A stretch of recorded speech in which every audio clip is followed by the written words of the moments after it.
Hello बच्चों, कैसे हो। CSN स्टडी में आप सभी का स्वागत है। तो इस वीडियो में हम लोग क्लास 9 के टर्म 2 के एग्ज़ाम में इम्पोर्टेंट आने वाले मैथ के क्वेश्चन करेंगे। ठीक है, इससे पहले हम एक बात करेंगे। जैसे कि आप सभी को पता है कि न्यूज़ पढ़े होंगे कि जैसे कि टर्म टू की एग्ज़ाम के लिए आप लोगों का मॉडल सेट आने वाला है, जैसा कि पेपर में आया था कि मॉडल सेट आने वाला है। और वो भी बताया गया था कि 20 तारीख से 26 तारीख के बीच मॉडल सेट आने वाला है, लेकिन अभी तक इसका मॉडल सेट नहीं आया है। आज तो जैसे आज हम वीडियो बना रहे हैं, आज है 20 तारीख, अभी तक इसका मॉडल सेट नहीं आया है। देखते हैं कि 1-2 दिन में मॉडल सेट आ जाएगा। तो आप लोगों को चिंता की बात नहीं है, मॉडल सेट की जितना भी क्वेश्चन आएगा सभी क्वेश्चन का हल करा दिया जाएगा इसी चैनल में। तो आज की वीडियो में हम लोग क्लास 9 के टर्म 2 के एग्ज़ाम में आने वाले इंपॉर्टेंट मैथ के क्वेश्चन करेंगे। ठीक है, इससे पहले हम आप लोगों के जो साइंस की इंपॉर्टेंट क्वेश्चन है 6 चैप्टर वो कंप्लीट करा चुके हैं। और हिंदी के जो चैप्टर है 7 चैप्टर, उसमें से आप लोगों के 4 चैप्टर कंप्लीट करा चुके हैं CSN स्टडी में इसी चैनल में। अगर नहीं देखे तो जाकर देख लीजिएगा। तो इस वीडियो में आप लोगों को जैसे कि हम ब्रीथ चैप्टर स्टार्ट किए थे, और ब्रीथ चैप्टर में कुछ चैप्टर करवाए थे। जैसे ब्रीथ चैप्टर में आप लोगों का है 10.1 से 10.5 तक ये चैप्टर है। इसमें से आप लोगों का 10.4 तक हम करवाए दिए थे। आज हम लोग करेंगे 10.5 चैप्टर। ठीक है, एक्सरसाइज 10.5 का। देखिए, आप लोग को एक बात बताएंगे। जो परमेय संख्या 10.5 है ना, जैसे परमेय है किताब में आप लोग का परमेय 10.1, परमेय 10.2, इसी तरह परमेय 10.11 तक है शायद। तो उसमें परमेय जो 10.5 है वो परमेय आने वाला नहीं है टर्म 2 के एग्जाम में, लेकिन एक्सरसाइज जो 10.5 है, एक्सरसाइज नंबर 10.5, उस चैप्टर से प्रश्न आने वाला है। तो चलिए शुरू करते हैं एक्सरसाइज 10.5 के प्रश्न उत्तर। तो देखिए, एक्सरसाइज 10.5 के प्रश्न उत्तर शुरू करने से पहले हम कुछ यहाँ पर करेंगे, फार्मूला करेंगे, इसका इम्पोर्टेंट फार्मूला। देखिए, इस सब फार्मूला पढ़ लीजिएगा तो आप लोगों को आसानी से समझ में आ जाएगा चैप्टर। जैसे यहाँ पर 1 नंबर फार्मूला हम लिखे है कि यहाँ पर पढ़िए कि एक चाप द्वारा केंद्रों पर अंतरित कोण वृत्त के शेष भाग के किसी बिंदु पर अंतरित कोण का 2 गुना होता है। देखिए, मान लेते हैं जैसे हम एक वृत्त लेते हैं, यहाँ पर एक वृत्त लेते हैं। इस वृत्त के मान लेते हैं कि यहाँ पर केंद्र है और यहाँ पर इस तरह का है, और यहाँ पर एक चाप पर यहाँ पर कोण बना रहा है। यहाँ पर मान लेते हैं कि यहाँ पर x कोण है, तो ये कोण होगा 2x होगा, क्योंकि ये कोण चाप के द्वारा बनाया ये कोण का 2 गुना होता है। या अगर मान लेते हैं कि दूसरा हम जैसे आप समझाते हैं आप लोगों को, जैसे एक वृत्त हम लिए, यहाँ पर वृत्त में आप लोगों का यहाँ पर केंद्र है, फिर इस तरह का यहाँ पर है, जैसे फिर यहाँ पर है। तो अगर ये कोण 30 डिग्री है तो ये कोण 2 गुना होगा 60 डिग्री। उसी तरह अगर ये कोण आप लोगों का मान लेते हैं, ये कोण आप लोगों का है मान लेते 50 डिग्री है, तो ये कोण होगा 25 डिग्री होगा, यानी इसका 2 गुना नीचे वाला कोण होगा। ठीक है, ये बात समझ लिए। और एक बात आप लोगों को समझाते हैं। जैसे हम लोग कोई त्रिभुज ही लेते हैं, मान लेते यहाँ पर कोई वृत्त लिए, और वृत्त में जैसे यहाँ पर कोण है इस तरह का कोण है, तो इस कोण को नाम दे ABC। तो इधर वाला जो कोण है इसको बोलेंगे ABC कोण ही बोलेंगे, लेकिन इसके जो ऊपर वाला कोण है उसको बोलेंगे प्रतिवर्ती कोण ABC। जो कोण है उसके ऑपोजिट साइड को बोलते हैं प्रतिवर्ती ABC। ठीक है, इसकी याद माइंड में रखिएगा, आगे इसकी बात करेंगे हम। तो यहाँ पर फॉर्मूला लिखा दिए, जैसे यहाँ पर एक हम वृत्त लिए, यहाँ पर वृत्त है, यहाँ पर जिसका केंद्र O है, यहाँ पर PAQ है। तो यहाँ पर क्या है POQ, ये कोण POA का 2 गुना है, यानी POQ बराबर 2PAQ। फॉर्मूला लिखा दिए, ये हो गया। एक सूत्र ये भी है कि एक ही वृत्ताखंड के कोण बराबर होते हैं। जैसे मान लेते हैं हम कोई वृत्त लिए, ये वृत्त लिए और इसमें कोई वृत्ताखंड इस तरह का है, तो जो ये कोण और ये कोण बराबर होगा। छाप भी दिए हैं हम यहाँ पर कोण 1 बराबर कोण 2 होगा, ये कोण बराबर होगा। ये सब काम में आएगा, देखिए अभी चैप्टर में करेंगे। उसके बाद है कि अर्धवृत्त का कोण समकोण होता है। जैसे कोई भी अर्धवृत्त लिए, इसमें कोई कोण बना रहा है जैसे PAQ, तो ये कोण समकोण होता है, समकोण यानी 90 डिग्री। अब लेते हैं चक्र चतुर्भुज। तो चक्र चतुर्भुज किसे कहते हैं? किसी भी त्रिभुज में बनाए गए चतुर्भुज को हम लोग कहेंगे चक्रीय चतुर्भुज, जिसके इसको टच करना चाहिए इसमें, जैसे वृत्त की परिधि में टच करना चाहिए। जैसे ABCD ये टच किया तो इसको बोलेंगे चक्रीय चतुर्भुज। और चक्र चतुर्भुज के सम्मुख कोणों का प्रत्येक युग्म का योग 180 डिग्री होता है। जैसे कोण B बराबर कोण डी 180 डिग्री होगा, कोण ए बराबर कोण सी दोनों का योग 180 डिग्री होगा। इसके विपरीत भी होता है कि यदि किसी चतुर्भुज के सम्मुख कोणों के एक युग्मों का योग 80 डिग्री है तो हम मान लेते हैं कि ये चतुर्भुज चक्रीय चतुर्भुज है। ठीक है, इतना इस फॉर्मूला पढ़ लीजिएगा। इसके बाद आप लोगों का जो प्रश्न है वो आसानी से बन जाएगा। चलिए प्रश्नों को हम शुरू करते हैं। जैसे कि अब एक प्रश्न देखिए, सब प्रश्न आप लोगों को देखने से बड़ा लगेगा लेकिन आसानी से बन जाएगा इसका हल। जैसे एक नंबर प्रश्न है कि आकृति 10.36 यानी आकृति जो नीचे दिया गया है में केंद्र O वाले एक वृत्त पर 3 बिंदु A, B और C इस प्रकार है कि BOC बराबर 30 डिग्री है तथा AOB 60 डिग्री है। यदि चाप ABC के अतिरिक्त वृत्त पर D एक बिंदु है तो ADC ज्ञात कीजिए। देखिए जैसे यहाँ पर दिया गया है, यहाँ पर है कि AOB 60 डिग्री है, BOC यहाँ पर जैसे इस बॉक्स में देखिए AOB है यहाँ पर 60 डिग्री, BOC है 30 डिग्री और निकालने बोला है ADC, यहाँ पर निकालने बोला है ADC। तो यहाँ पर ADC क्या हो जाएगा, यहाँ पर जैसे इसका आधा हो जाएगा। अभी तो हम फॉर्मूला में किए तो इस सब आसानी से, जैसे इसका पूरा है कितना 90 डिग्री तो 90 डिग्री क्या है जाएगा यहाँ पर 45 डिग्री। तो चलिए हम बना लेते हैं इसको प्रोसेस से।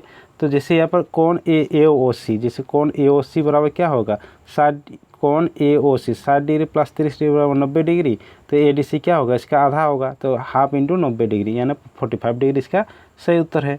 अगला देखिए, जैसे अगला प्रश्न है, प्रश्न की किसी वृत्त की एक जीवा वृत्त की त्रिज्या के बराबर है। जीवा द्वारा लघु चाप के किसी बिंदु पर अंतरित कोण ज्ञात कीजिए तथा दीर्घ चाप के किसी बिंदु पर भी अंतरित कोण ज्ञात कीजिए। देखिए जैसे हम प्रश्न में बताया गया था, एक वृत्त हम यहाँ पर जैसे इस बॉक्स में देखिए यहाँ पर एक हम वृत्त लिए और इस वृत्त का केंद्र O लिए। ठीक है, इसमें बोल रहा है कि जीवा द्वारा लघु चाप, मतलब इसमें जिसे एक जीवा लिए PQ, यहाँ पर PQ एक जीवा है और जीवा द्वारा लघु चाप यहाँ पर बना रहे बी कोण को।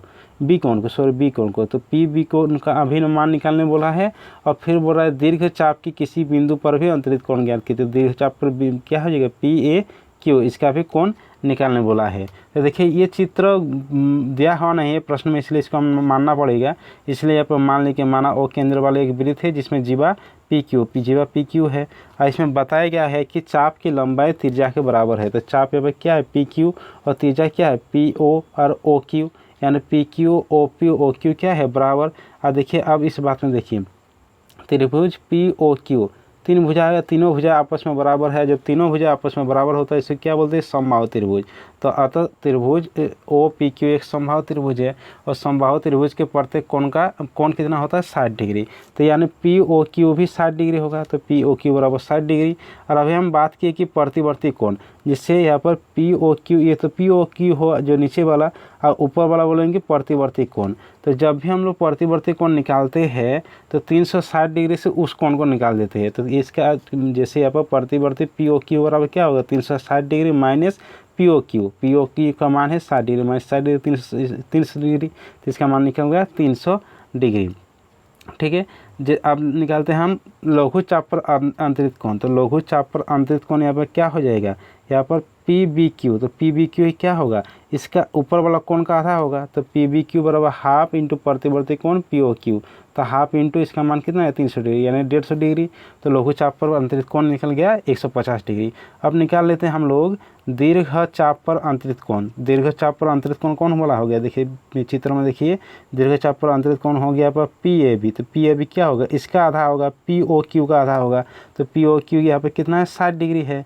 तो हाफ इंटू प्रतिवर्ती कोण POQ। तो हाफ इंटू यह नीचे वाला है सॉरी, यहाँ पर हाफ इंटू POQ। तो हाफ इंटू POQ का मान है 60 डिग्री, तो काट दिए तो 30 डिग्री। तो इसका मान निकल गया 30 डिग्री। चलिए अब अगला प्रश्न देखते हैं। देखिए सब प्रश्न बड़ा है लेकिन आसानी से बन जाएगा, लेकिन समझना होगा, फॉर्मूला को हमें माइंड में रखना होगा। जैसे यहाँ पर है कि आकृति में कोण PQR बराबर 100 डिग्री है। जब PQ तथा R केंद्र O वाले एक वृत्त पर स्थित है तो OPR की मान ज्ञात कीजिए। देखिए जैसे यहाँ पर प्रश्न में बताया गया था PQR 100 डिग्री है, मान निकालने बोला है। यहाँ पर OPR मतलब इस कोण का मान निकालने बोला गया है। तो देखिए यहाँ पर जो वृत्त से यहाँ पर जितना दूरी है और यहाँ पर जितना दूरी है, दोनों का तो दूरी सेम है। तो ये कोण अगर x हम मान लेते हैं तो ये कोण भी तो x होगा। तो अगर हम तो निकालने बोला है क्या यहाँ पर OPR। तो OPR को हम x मान लेते हैं और ये कोण क्या होगा, ये कोण इसका इसका 2 गुना हो जाएगा। तो जैसे यहाँ पर हम मान लिए कि कोण OPR बराबर x और जो कि ORP भी बराबर होगा, और प्रतिवर्ती POR बराबर क्या होगा 2 इंटू PQR, और 2 इंटू PQR का मान है 100 डिग्री यानी 200 डिग्री हो जाएगा। फिर हम निकालेंगे नीचे वाला POR, तो 360 डिग्री माइनस प्रतिवर्ती कोण माइनस 200 डिग्री 160 डिग्री निकल जाएगा। अब आते हैं त्रिभुज POR में। तो त्रिभुज के तीनों कोणों का योग 180 डिग्री होता है। जैसे त्रिभुज POR में लिए कोण POR plus OPR plus ORP बराबर 180 डिग्री। यहाँ पर POR निकला हम लोग का 160 डिग्री, OPR x मान लिए थे, ORP भी x बराबर 180 degree, x plus x 2x बराबर 180 डिग्री, इधर प्लस 160 डिग्री इधर माइनस 160 हो जाएगा, 2x बराबर यहाँ पर 20 डिग्री। अब जब नीचे जाते हैं तो यहाँ पर हो जाएगा x बराबर 20/10, तो 2 10 काट गया तो 10 डिग्री, यानी OPR बराबर 10 डिग्री निकल गया। तो OPR ही हम लोग को निकालने के लिए बोला गया। अब अगला प्रश्न देखते, देखिए अगला प्रश्न 4 नंबर है, क्या आकृति में कोण ABC बराबर 69 डिग्री है, AC बराबर 31 डिग्री है, तो BDC निकालने के लिए बोला गया है। मतलब BDC ये कोण निकालने के लिए यहाँ पर बोला गया है। तो जैसे ये कोण निकालने के लिए बोला गया है, और एक फॉर्मूला हम लोग लिखे पढ़े कि एक ही वृत्ताखंड के कोण बराबर होता है। तो अगर हम BAC मान निकाल लेंगे तो BDC भी कोण उतना ही होगा। तो देखिए BAC कैसे निकालेंगे, जैसे इस त्रिभुज का हम लेंगे ABC, और त्रिभुज के तीनों को देखिए ये सब में तो थोड़ा सोचना पड़ेगा। त्रिभुज के ABC के तीनों कोणों का योग कितना होता है 180 डिग्री, तो यानी इसका तो जोड़ देंगे, इसका निकाल देंगे। जैसे यहाँ पर लिए हम कि त्रिभुज ABC में कोण लिए BAC plus ABC plus BCA बराबर 180 डिग्री। BAC तो निकालना है, प्लस ABC दिया हुआ है, जैसे ABC 69 डिग्री और BCA 31 डिग्री बराबर 180 डिग्री। कोण BAC बराबर दोनों को जोड़ दिए 100 डिग्री बराबर 180 डिग्री, BAC बराबर 180 माइनस 100, तो 180 में 100 जाएगा तो BAC बराबर 80 डिग्री निकल जाएगा। और BAC और BDC यहाँ पर क्या है, वृत्ताखंड है, एक ही वृत्ताखंड पर है, यानी दोनों का कोण बराबर होगा।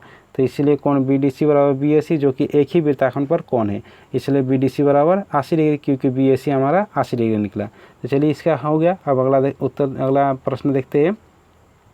अगला प्रश्न है कि आकृति में एक वृत्त पर ABC और D 4 बिंदु है, AC और BD एक बिंदु E पर इस प्रकार प्रतिच्छेद करते हैं कि BEC 130 डिग्री, ECD 20 डिग्री, तो BAC निकालिए। देखिए थोड़ा इसमें सोचिए आप लोग, चित्र दिया हुआ है, BAC अब 130 डिग्री, इसका मान 20 डिग्री है, और BAC निकालने बोल रहा है। BAC मतलब ये कोण निकालने बोल रहा है। तो त्रिभुज जैसे त्रिभुज BAC में आइए, तो ये कोण निकालने बोल रहा है यहाँ पर। तो जैसे अगर हम लोग BDC निकाल लेंगे तो BAC भी उतना ही होगा, क्योंकि एक ही वृत्ताखंड पर स्थित है। तो चलिए इसको बना लेते हैं हम लोग। देखिए एक फार्मूला आप लोगों का होता है रैखिक युग्म, जिससे इस तरह का होता है। यहाँ पर मान लेते हैं कि ये एक कोण है, यहाँ पर 2 कोण है। तो रैखिक युग्म ये होता है कि कोण 1 प्लस कोण 2 बराबर 180 डिग्री होता है। ये सूत्र होता है आप लोगों का, ठीक है। तो इसमें जैसे है, तो इसमें एक रेखा है जैसे यहाँ पर BD वाला, तो इधर से एक कोण जा रहा है, इधर से एक कोण, तो ये इधर से कोण के क्या बोलेंगे CED, और इधर से कोण को बोलेंगे BEC। और CED और CAB 180 डिग्री होगा, क्योंकि रैखिक युग्म है। और यहाँ पर जैसे CED निकालेंगे और CAB बराबर 130 डिग्री है, बराबर 180 डिग्री। तो CED बराबर क्या होगा 180 डिग्री माइनस 130 डिग्री, यानी CED बराबर 50 डिग्री। तो CED देखिए यहाँ पर CED यहाँ पर ये वाला निकला 50 डिग्री।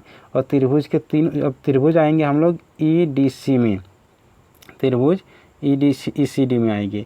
तो तीनों कोणों का योग 180 डिग्री होगा, बराबर होगा EDC। DC हमारा निकला 20 डिग्री, CD 50 डिग्री बराबर 180 डिग्री, तो EDC बराबर 70 बराबर 180, तो EDC बराबर 180 माइनस 70, तो यहाँ पर EDC बराबर हो जाएगा 110 डिग्री। और यहाँ पर BAC और EDC क्या है, एक ही वृत्ताखंड पर स्थित कोण है, इसलिए बराबर होगा, इसलिए BAC बराबर 110 डिग्री। चलिए अब अगला प्रश्न करते हैं। देखिए इसमें हम 5 प्रश्न किए हैं 10/5 से। जैसे कि आप लोग के 10/5 में करीब 15 से 16 क्वेश्चन है, या करीब 15 क्वेश्चन होंगे। तो उसमें से 5 क्वेश्चन हम निकाले हैं, इसमें से यही सब प्रश्न आएगा 10/5 में, इससे बाहर नहीं आएगा। देखिए और एक या 2 क्वेश्चन है उसमें से, जैसे सिद्ध करने वाला कि समांतर चतुर्भुज आयत होता है, उस तरह का एक या दो, मुश्किल से 1 या 2 क्वेश्चन होगा, वही कराएंगे। अगला वीडियो में हम कराएंगे, ठीक है। तो इतना 10 पेन 5 में ये 5 क्वेश्चन, वो 1 या 2 क्वेश्चन हम करेंगे, यानी हम मान लेते हैं कि 7 क्वेश्चन।